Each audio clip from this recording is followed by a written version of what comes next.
Hello folks, and a warm welcome. You're tuned in to my meditation, the Outdoors series. My name's Guy Cross, and I'll be introducing you to some interesting people with some interesting ways of using the outdoors to help sustain a healthy frame of mind. With being an outdoor lover myself, and using the outdoors to take care of my own mental health, I've always been curious as to how other people use outdoor hobbies and activities to take care of themselves, and that curiosity led me to the birth of this podcast series. My guests will talk about their favourite outdoor hobby, and we'll go into depth of how it helps them find peace of mind. Hopefully one of, if not many of the hobbies within this series will help you, or at the very least inspire you. And that's the whole aim of these podcasts, to fill you with ideas that maybe you hadn't thought of before, and to hear some positive, encouraging, real-life stories from my guests. Sometimes, hearing someone else's perspective on a hobby or activity gives you a fresh new way of looking at it, which can't be a bad thing, right? So without further ado, let's meet this week's guest. Hello everyone. So today I'm speaking with Richard Hughes. He's born and bred on Anglesey in North Wales, and he's a family man with 2 kids. He has his own outdoor activity company called Morn Active, which we're going to talk about in a minute. So hello Richard, how are you doing today? Hi Guy, how are you doing? I'm really well. Yeah, I'm good, thanks buddy. I'm good. Thanks for taking the time to speak to us today. No problem. I understand you've just come from a pretty active couple of days, so you must be pretty shattered. Yeah, I've been up in the Lake District this weekend doing a bit of walking and a bit of sightseeing. Oh, nice. So, just to begin with, do you want to let the listeners know a little bit about your business called Morn Active and what that's all about? Yeah, sure. I set up Morn Active back in 2016. The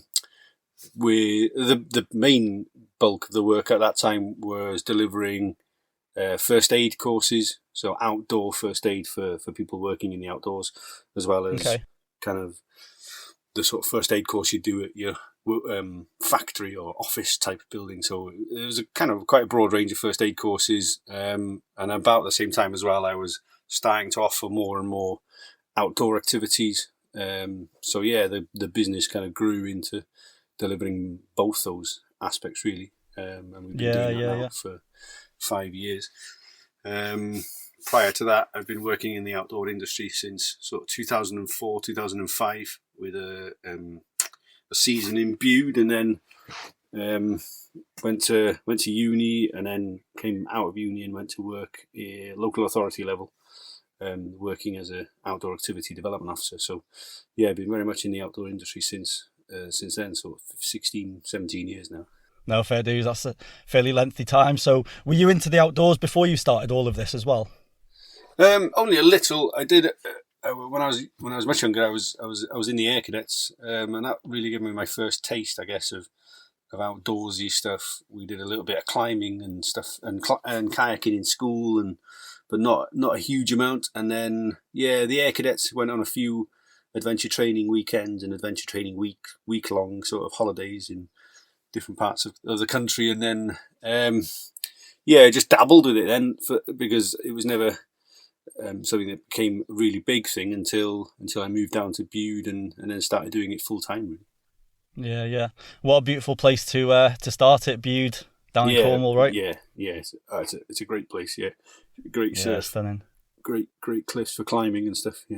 Yeah, there's so much to do if you're into the sea life, the ocean, all of that, the activities that involves is pretty active down there, isn't it? Yes, yeah. There's quite a big scene out there of surfers, climbers, all sorts of stuff. Yeah, it's a great place to live. Yeah. No, yeah, you picked a pretty good place there, to be fair. So, in Morn Active, going back to your little business there, what kind of things do you teach as far as water sports and stuff? The bulk of the work now is around kind of instructor training stuff. So we teach people to become leaders and coaches in sea kayaking and paddleboarding. Those are the 2 main disciplines, I guess, we work in. I hold sort of some of the highest qualifications you can within British canoeing in both those activities. So those are my specialisms, if you like. But I also kind of offer, guided walks, mountaineering, winter and summer stuff, as well as I do a little bit of underground work, cave and mine leadership stuff as well. So yeah, it's quite a broad range of activities that we offer. Yeah, wow, you've got quite a, yeah, I was going to say a good range of activities there for people to get involved with, definitely. Yeah. Yeah, and if you can't get onto the ocean, obviously you've got things on land you can do there, like you say, with the hikes and the caving and stuff like that. Yeah, it's definitely good to have kind of.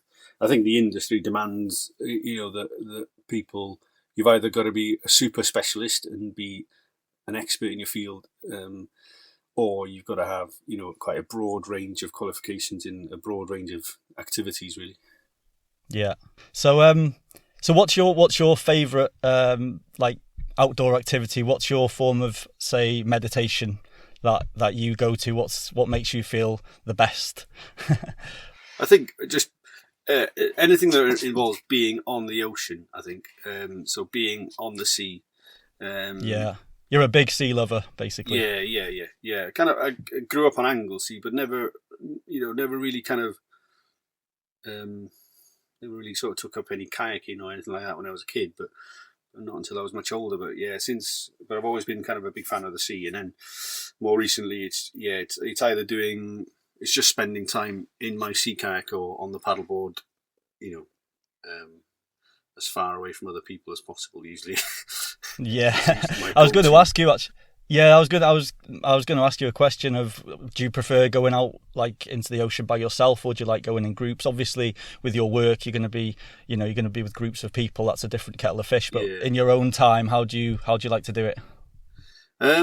Usually, logistics dictate that I end up by myself because I might decide kind of last minute that it's a nice evening, or I've had a really stressful day or whatever, and I just chuck the boat on the roof, or I chuck the paddleboard in the back of the van, and then I just go and paddle, sort of thing. So usually those last minute events like that don't really mean that anybody can come with you at that short notice.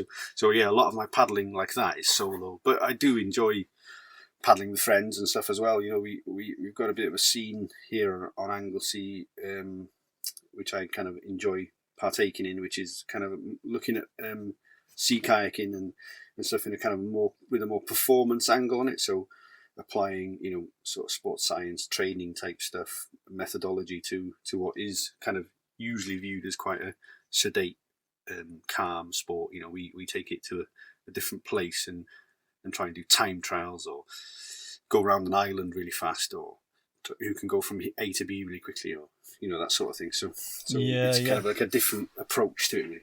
So that's kind of what that's cool. Spending my time doing, really. Yeah, and I guess that's for, well, obviously to feel good and stuff, but I guess that's for more like exercise as well, isn't it? For endurance, that's the word I'm looking for. Yeah. More of an endurance kayaking rather than a relaxing, just kind of like watching the sun go down kind of kayaking. Yeah, it's a very different take to it. I think if nothing else, you get to maximise your time on the water. But the one of the big things I've noticed it gave me was when I'm working and you've had a long day on the water, I've still got quite a lot of gas left in the tank. If anything does happen at the end of the day, which invariably it does, someone falls in or someone has or whatever, you've got plenty of reserves to sort of mop it all up, and it doesn't faze you, sort of thing. And that's been the biggest kind of benefit from a sort of a work point of view. But from a physical point of view, yeah, it's just what I do instead of going to the gym or going for a run. I just jump in the kayak and go, sort of thing. Yeah. And do you ever just go down to the ocean to do the opposite of what you're talking about, just to relax on a kayak, just to kind of go out there and enjoy the sunset or whatever's going on at that time? Yeah, definitely. Yeah. I mean, is that where you get your headspace? Yeah, I mean, either or, really, both of them. I quite enjoy the headspace of training hard. If nothing, because a lot of people think that when you go kayaking, you sort of switch off and you're just bimbling along. Whereas most of the time, if I'm doing a time trial or a circumnavigation or something like that, I'm doing sort of maths, if you like, mental arithmetic on the hoof all the time, trying to work out how fast I'm going, what time I'm going to get to a certain point. Is the tide going to be working well? Is it going to be the wrong way? So there's all you kind of. It's not really a switch off time. It's more of kind of a change of focus. Yeah, so your mind's always busy. Yeah, it's almost like it is kind of mindfulness meditation in a way, isn't it? Your mind is so focused on what you're doing at that moment. You can't switch off to something else. You have to keep your mind fully engaged in what you're doing. Yeah. Yeah, and I tend to go into quite dynamic environments as well. So there's either quite a lot of tidal flow, or there's quite a lot of wave action, or a mixture, so that it's not you can't really switch off. You kind of have to be fairly awake, otherwise you'll just be in the water. So yeah, and I know what some of the waters are like around Anglesey. I mean, they're not to be reckoned with, are they, to be fair? No, the sea always wins. Yeah. And what's your favourite part of Anglesey to kayak, for example? I keep going back to the Menai Strait. Yeah. I just think that for a sea kayaker, it just offers everything. You can get stretches of flat water, you can get stretches of really fast moving water, you can get bumpy water, you can get smooth water. It gives you everything. You can, if you decide you want to do a certain type of session, you can go down to a certain bit of it and do that session. Or you can, if you want a super chilled, relaxed bimble, you can go and you can do that. So for me, it's almost like a perfect venue. Yeah, it's like a one-stop shop for everything you need as far as kayaking conditions are concerned. Yeah. And then there's also like a couple of kind of classic trips as well that are kind of almost rites of passage for sea kayakers on Anglesey, which is to do the far west coast of the island, when you sort of start from Porthdafach and go up to Holyhead. So you take in like North Stack and South Stack, that trip over that side. That's always been a sort of rite of passage. So that one's also, if the weather's good and the tide's going in that direction, then usually that's another one to jump on. Yeah, a beautiful part of the island as well. I mean, the cliffs there are pretty big, aren't they? I mean, to be kayaking around that, you must feel quite small being in the ocean looking up at them cliffs. Yeah, definitely. Yeah, I think you get the whole mix, the whole place, the atmosphere of the place you're in, plus like the thousands and thousands of birds that are flying above your head, and the sheer scale of the cliffs, and and just the power that you can see, the power in the ocean as well, just from how fast it's zipping past the headlands and stuff. It just kind of makes you feel really kind of small and insignificant. Yeah, I can imagine, and a little bit scary, personally speaking anyway, with the ocean, like, just being in them, you're kind of exposed there, aren't you? It's very committing, that trip. Yeah, it has to be. I mean, where's the nearest kind of point where'd you go from you've just said, actually, haven't you? But how far is the point from there to South Stack? So from like it's about 10-kilometre trip, and there are about 3 or 4 bits maybe you could get out of on that trip easily. Yeah. Even if the weather was really bad or the conditions were really big. But so you've got little places where you can kind of dip out if things do get a little bit hairy. If you're really desperate, then there are a few places that you could get to if you really, really needed to in an emergency or whatever. But yeah, the landings are fairly limited on that stretch of coastline, so it's quite committing. You just sort of strap in and hope for the best. Yeah. No, fair play. I mean, you've clearly got the experience to do that anyway. Like you say, you've been doing it for many years now, so you're pretty fortunate in that way. Yeah. I think that's the key. I mean, I've taken a few people on that trip in kayaks, or recently in paddleboards as well, and they're kind of, everybody I take seems to say, well, I'd never do that trip, on my own. I'd always have to take someone who knows what they're doing with me, just because of, if nothing else, just because of the tidal flow element, because if you get it wrong, you're just not gonna make it to the end. You'll just get pushed back to the start by the tide.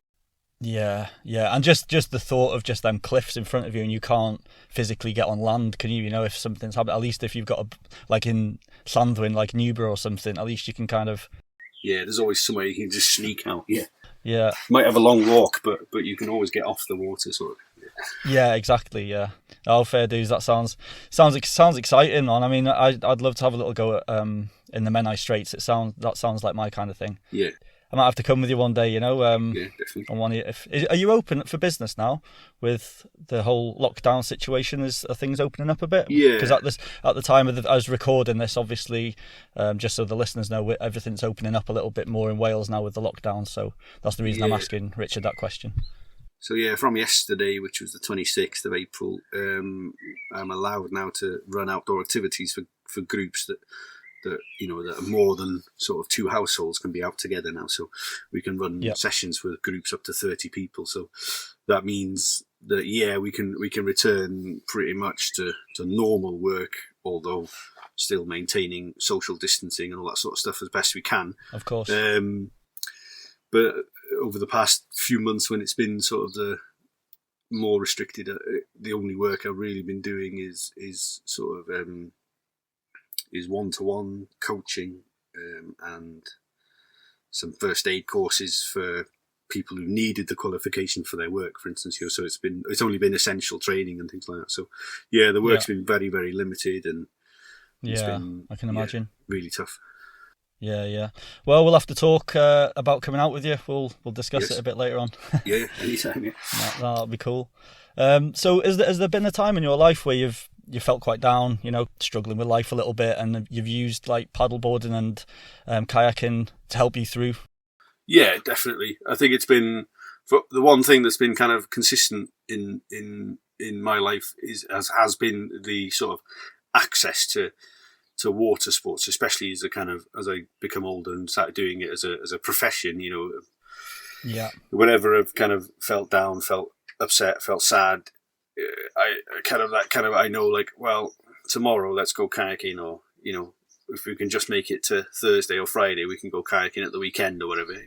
Yeah. So yeah, there have been some pretty kind of intense times in my life. I was having a lot of difficulty around the time my eldest daughter was born and stuff. So a lot of reevaluating kind of my whole life and stuff like that. So I became quite depressed at that time, and the one thing that kind of I'd kind of almost forgot that I could go kayaking, sort of thing. So I wasn't doing anything that was particularly beneficial, and then sort of, and that's kind of when I started sort of training hard again. I sort of put my head down, got back into the kayaking in a big way, and it kind of it really, really sort of helps kind of pull me out of when I'm feeling down or when I'm feeling sad and stuff. As well as 3 years ago now, my dad passed away, and that's the other thing. Around that time, I just used any sort of spare time I had when I wasn't in hospital, or when I wasn't trying to sort of spending time with my family. I'd be in the boat, trying to clear my head and trying to put my feelings out on the water rather than into other people, sort of thing. So, and that's just how I deal with my feelings. I tend to process them better when I just sit with them for a while, and kayaking or paddleboarding by myself just lets me have a lot of time by myself to just sort of just sit and process.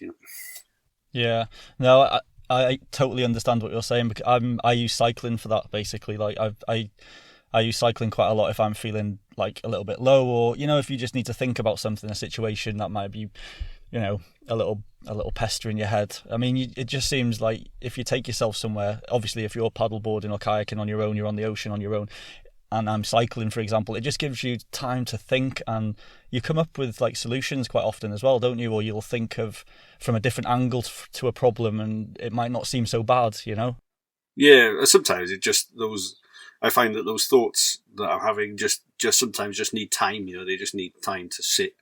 They just need time to be sort of, that they're given space, that they're given, some attention, and then just sitting with the feeling sometimes is enough, isn't it? Once you've sat with the feeling long enough, it becomes kind of less powerful, or.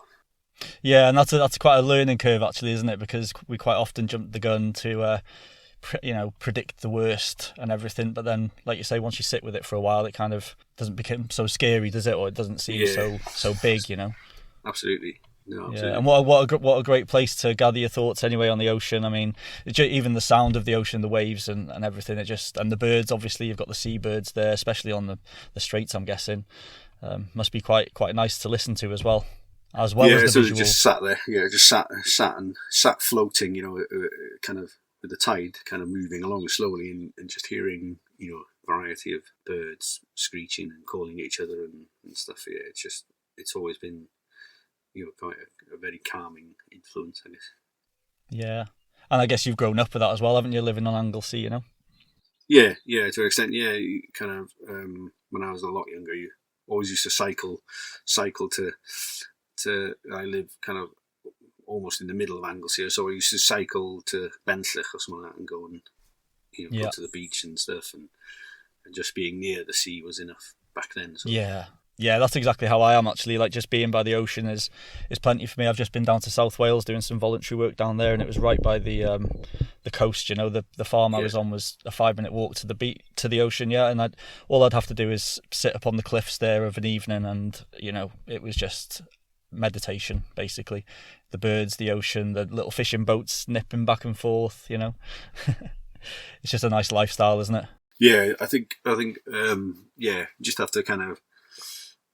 When things are going bad, you just have to sort of sit with that for a bit and realise that actually, yes, in this moment things might feel really bad, but actually all those other things just keep going on, and you just have to sort of almost behave like the ocean and just let it kind of pass you. Just let it flow. Yeah, just let it go. Yeah, just kind of sit there with the feelings for a bit, feel them, but yeah, let them go. Yeah. And why would you recommend this activity for others to to help with their kind of mental health? For me, it's always been with sea kayaking and with a lot of outdoor activities. Actually, they're not team sports. They're very much individual activities, aren't they? So yeah, it's you're completely self-reliant in a way, especially if you're paddling solo. Which is something they don't recommend you do, on the sea, unless you're sort of experienced and proficient. So I have to put that caveat in there. I don't want anybody going out into the sea and then getting into difficulty and stuff. But it's always been just it's complete kind of everything's on me. If anything goes wrong, if I have to sort of rescue myself, or if I get the tides wrong or whatever, and the only time I only spend time with me there, and it's a great opportunity to just sometimes just sit and be, and other times it's a great opportunity to sort of push out some feelings through training, or it's and a bit more endurance kind of. Yeah. It's also a time for sort of personal development as well, so that I can be kind of a better paddler, self-achievement. Yeah, I think you learn a lot about yourself as well, because you learn a lot about yourself because you're, if you, I can recall like one time trial I did, just lots of things. We kind of sort of started a little bit later than we anticipated, and then you end up kind of thinking, oh, it'll be all right, we'll still go and stuff like that, and you fall into all these little, what they call heuristic traps, and then ended up finishing the time trial in the dark, and the tide had started to flow the wrong way, and that's when you really learn about kind of what you're like under pressure, what you're like when you're up against it, and how you cope, and how you kind of talk yourself down, and kind of all that sort of stuff, and whether you can think on your feet and think of, right, I need to get out of this situation, what's my options, and you learn a lot about yourself as well. Yeah, I bet you do, because I mean, that, like you say, in that situation, it must be pretty scary, where you're thinking, well, this is kind of life or death. I need to. You have to just stay calm, don't you? And you so much focus on what you're doing. Yeah. So there's many reasons why you'd recommend it. Basically, it's good for a lot of aspects of definitely things. Yeah, cool. And obviously, this question won't apply to when you go out with people and on your kayak and paddle boards. But when you're on your own, if you're just going to kind of relax and going to, take your mind off things or whatever. Do you like listening to music sometimes when you're out on the sea, or you leave the headphones at home kind of man? Sometimes I do. Yeah. Sometimes if I'm going out to do, say I'm going to do a longer trip, I will sometimes take headphones with me just as an option for some of the trips, that some bits of coastline they're a bit monotonous or a bit boring, and you've just got to get your head down and slog for an hour. So I sometimes pop in some headphones at that point. I generally try get some tunes on. Yeah, I generally just try and listen to the sea and and just try and be in the moment. But I definitely think that music has a place sometimes when I'm training. Yes, just help with kind of keeping the motivation levels up. Yeah, pushing yourself. Yeah. What kind of music do you like listening to when you're out on the sea? Various or? Usually within a training context, it's something with lots of energy. So it's usually like kind of dance music and stuff like that from when I was a teenager. Usually, so it's kind of dance music from the mid to late 90s and on into the early 2000s sort of stuff. Nice. Yeah, I can imagine you got some good taste, I guess. Yeah, hopefully, yeah. Well, I think my taste is impeccable, but other people might disagree. This is going totally off subject now, by the way, but did you used to go to any of the dance events in Bangor around that time? I used to work in the Octagon for a few years. Oh, did you? Yeah. So I used to get my fix that way. Yeah. Listening to loud music, but also kind of almost being paid to do it. So it was quite a good thing in a way. But yeah. So yeah, I used to do quite a bit of that sort of stuff. I used to do a lot of bar work and working in nightclubs and stuff. So that was always quite good fun. Do you remember a night called Future Funk? Yes, yeah. I know Future Funk, yeah. Yeah, so Shads and all them, I'm good friends with them. I've played there a couple of times. Okay, yeah. Back in my DJing days. Yeah. I know Shads and through my friend Arwell, who DJs a lot as well. So. Arwell Owen. Yeah, that's right. Yeah. Yeah. I know all them guys. Good bunch of lads. Small world, isn't it? It is. Yeah, I used to do a lot of hill walking and stuff with Arwell a few years ago. Yeah. He's into the outdoors big time. Yeah, he's trying to get back into it now. He's considering becoming a mountain leader and stuff. So I'm helping him at the moment with some bits and pieces. So yeah. It's good. Nice. Yeah. Yeah, it's been a long time since I've seen him. Anyway, I think we're boring the listeners to death with our little personal chat here. Back to the programme. The next question is whether you've got a story of gratitude, basically. Has there been a moment in your life where you've really felt kind of grateful for the most simple things in life? Yeah, and it kind of comes about almost through my work, really. A friend of mine runs a company called Nomad Wales, which I've just become a director of now. What we do is we run kind of woodland-based retreat type weekends and stuff. Okay. And we just strip everything back to basics, take people's phones off them. They sleep in like bell tents or yurts and type things, and all the food is provided for them, and we cook it all on the fire and stuff, and we do a series of challenges and stuff throughout the weekend or the few days we're with these people.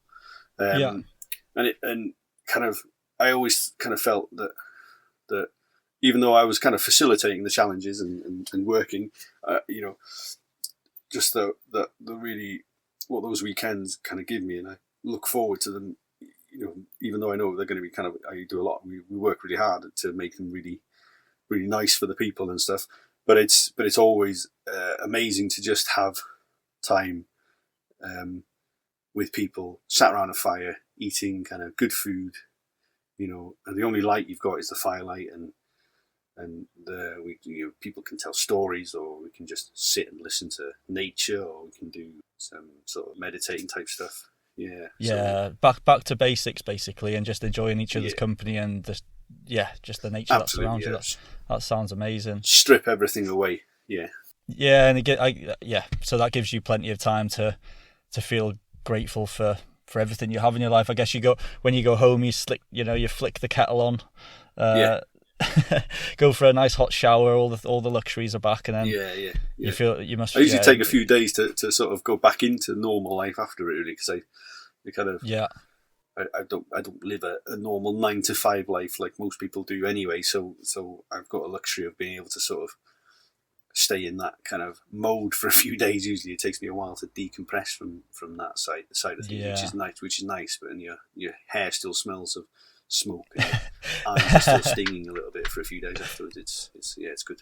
And are they kind of, do you still do these weekends? Are they something that you're still doing? Yeah, so we kind of did have one scheduled for this weekend coming, but then we a lot of the people that booked on, well, at least half the people that booked on were from over the border in England, so it meant they couldn't come yet and stay in the accommodation we've got. So we've moved it to the end of May, and that's going ahead now. And then we've got a couple of we've got 3 other retreats booked. There's the Nomad Spring Retreat, the Nomad Summer Retreat, and the Nomad Autumn Retreat as well. So we run them out of quite a large woodland near Nebo in just south of Carnarvon. Yeah. So it's really kind of quite remote. It's miles away from anywhere, and we get in the woods. We set up camp, if you like, and then the participants join in, and then we run a whole weekend of challenges and stuff. That sounds amazing. That sounds really, really cool. Yeah. Something else I'm interested in doing with you. Those the best way to find out about them is via Facebook or the website. Nomad Wales is that nomadwales.com? That's right. Yeah, I think that's the web address, and then Facebook, Nomad Journey with Purpose. Cool. Well, what I'll do is anyway, for the listeners, I'll put all of these links in the show notes as well, so that they can just go to the show notes and they can click on the link and it'll take them straight there. So we'll do that for sure. That sounds really, really interesting, actually, and I think that would be an amazing thing for anyone to do, by the sounds of it, just to strip yourself back to the basics, but also being surrounded by knowledgeable people. It's not like you're going out there on your own and kind of on a whim, is it? It's you're safe. We do little activities around the fire, whether it's like a little bit of whittling sticks, or it's telling stories, or there's a few sort of, I don't want to give too much away, but there's a few challenges that we put out there to sort of really test people, to not necessarily to test them against each other, but to test them against themselves, and see if we can get them to learn a bit more about themselves. Nice. No, that sounds really, really good. I really like that idea. And do you do any like bushcrafting skills, like while you're there, like lessons on how to do certain things? Yeah, so we obviously the weekend is almost, it's focused around the fire almost. So we teach people some sort of primitive fire lighting techniques, so flint and steel or friction and stuff like that, using a bow drill or whatever. And then I do a little bit on kind of foraging plants and stuff to add to our food, and some other bits and pieces around kind of just sort of very, very basic sort of primitive techniques and skills. Yeah, no, this absolutely sounds amazing. I didn't even know you did this before we were talking right now. So to the listeners, this is all kind of new to me as well, which is great.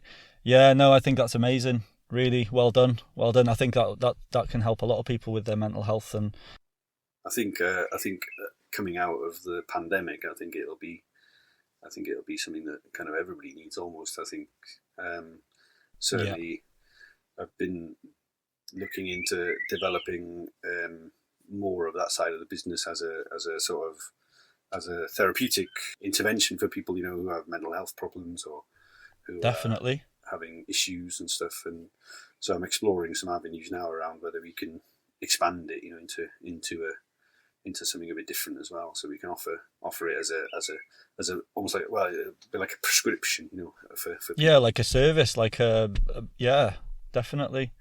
So like, when your GP refers you to go to the gym, if you're, or it refers you to, instead of giving you a prescription for tablets, they give you a prescription to come on a weekend, in the woods and stuff. Yeah, that's the kind of prescriptions that should be handed out. I think definitely, yeah. I think, whether it's a prescription that you get to go kayaking for half a day or you get to spend a weekend in the woods, I think they'd be, much more beneficial than putting people on tablets or putting people in kind of institutions and stuff. There are other options out there.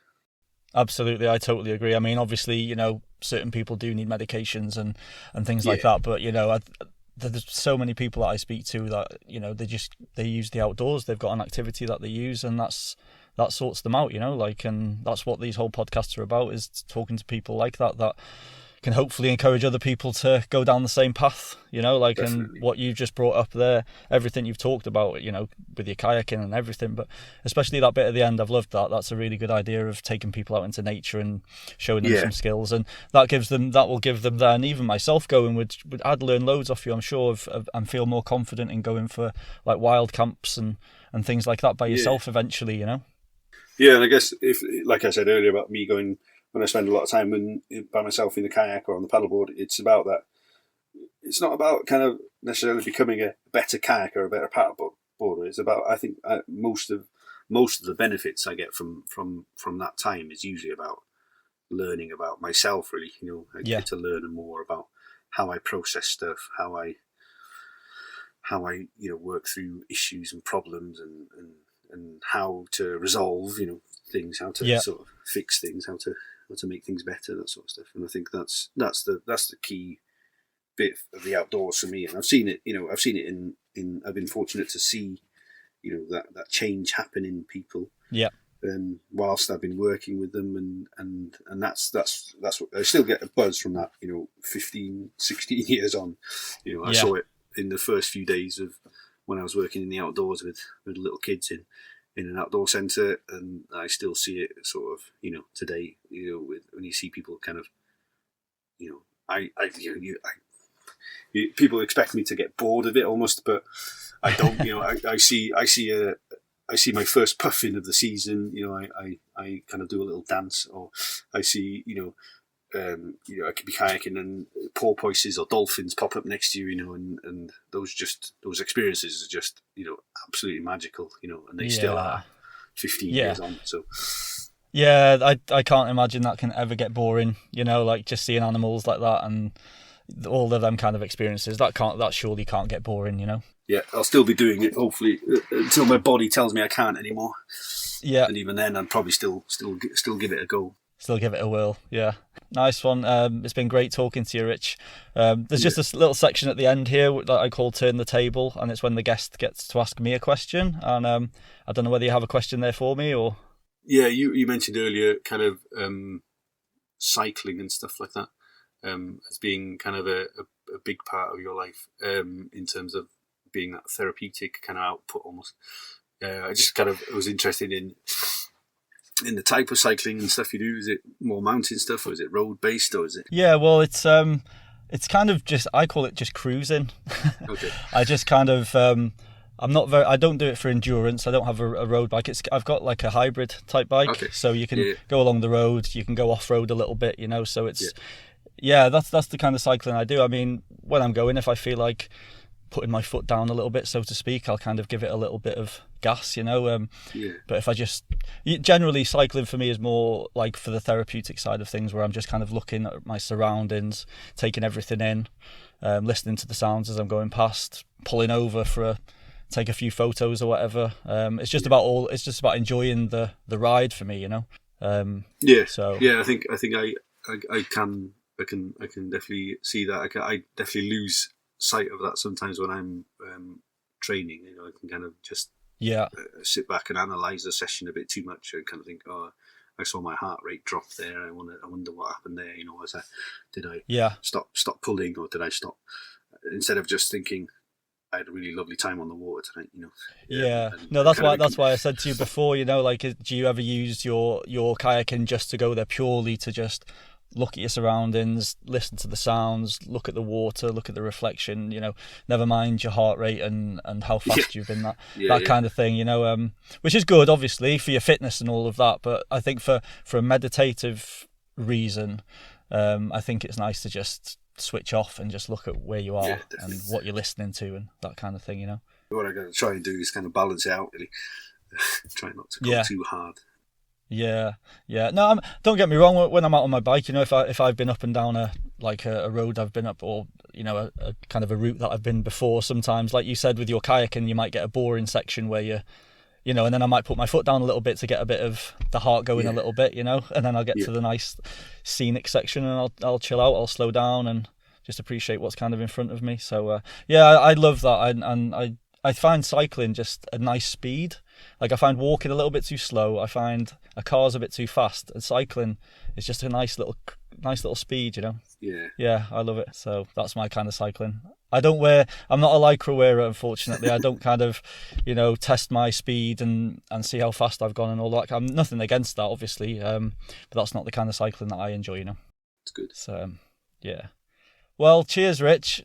Thank you so much for your time tonight. I had a really good chat with you today. I've found some interesting stuff about you. And like I said, I'll put the links to all of to Morn Active and the other...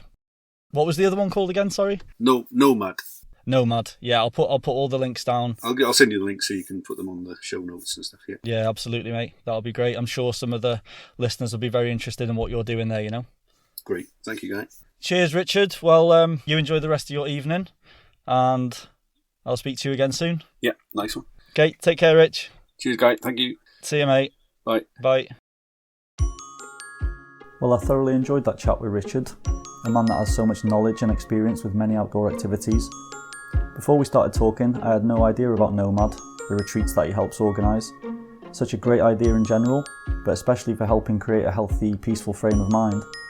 I'll be leaving the links to Nomad and Richard's other outdoor business, Morn Active, in the show notes.